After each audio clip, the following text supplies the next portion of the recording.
Hi, I'm a food rheologist and I am on sabbatical. While on sabbatical, I am showing people the rheology that exists in everyday life. This video is about viscoelasticity. So people, when they hear the terms viscous or elastic, they tend to think certain things, but rheologists hear those terms differently. So if you think of something viscous, you think of something that's really thick, typically, like honey or peanut butter. Those things don't flow very well. They're really just thick. You have to scrape them out sometimes with a knife or a spoon. And when you hear elastic, you think of something that's really stretchy and really bouncy. But that's not necessarily what viscous and elastic mean to a rheologist. So let's start with elastic. So this ball is elastic both to the general public and to a rheologist, and here's why. So it's really flexy, it's really springy, it bounces. I'm not going to bounce it because I'm going to drop it, but it's made of some kind of rubbery stuff, and so it flexes really well and it bounces really well, and my cat's like poking at it.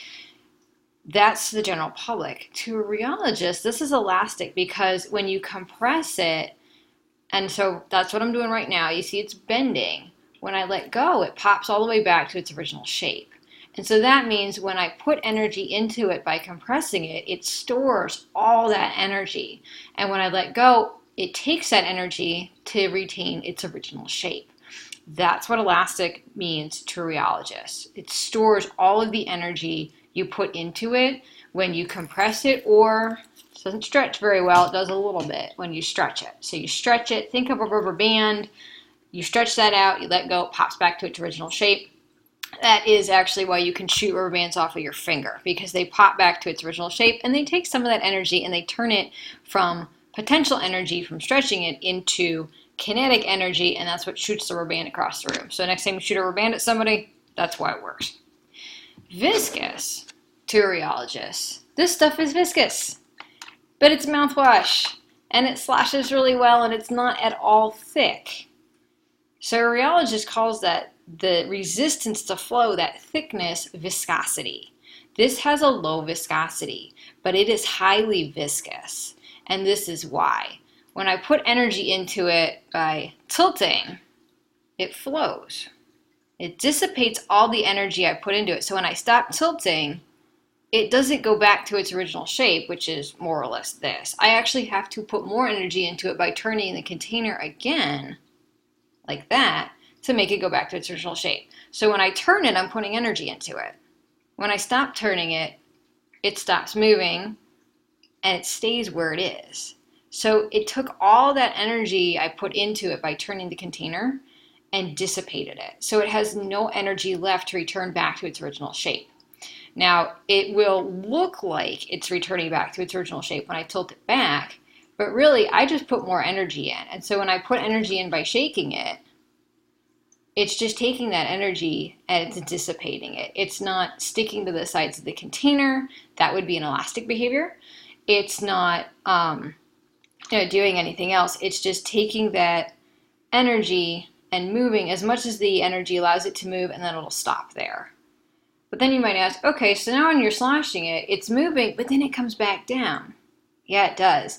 But I'm putting energy into it, and then its own weight is actually putting more energy into it. So when I slosh, that makes it move up the sides of the container. And then when I stop sloshing, gravity is the energy that's moving it back down to where the bulk of the liquid is. So this is a viscous liquid, and that means that when you put energy into it, it just dissipates everything, it doesn't come back. Something like peanut butter would be viscoelastic, so it has both types of behavior. So if you take a scoop of peanut butter out of the container, that moves, it takes the shape of the spoon on the bottom. And so that's the viscous behavior, where it will flow and it will deform under certain energy, and it doesn't go back to whatever shape it was originally. It can hold some of that shape if you don't disturb it, but if you take a knife and you spread it, that is viscous behavior because it's flowing as you're putting energy into it, and it doesn't come back. Like your peanut butter doesn't spring back into a little ball when you're done spreading it. So that is the viscous behavior. However, it has a yield stress, and so that's some elastic behavior. So that means that your peanut butter will stay on your bread. It won't flow off the sides from its own weight. It'll stay, And if you take a spoonful of it and you put that down on a plate, it'll stay in that shape, and that's elastic behavior.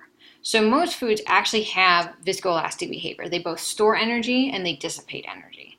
And we can actually measure on our rheological equipment how much viscous and how much elastic behavior something has.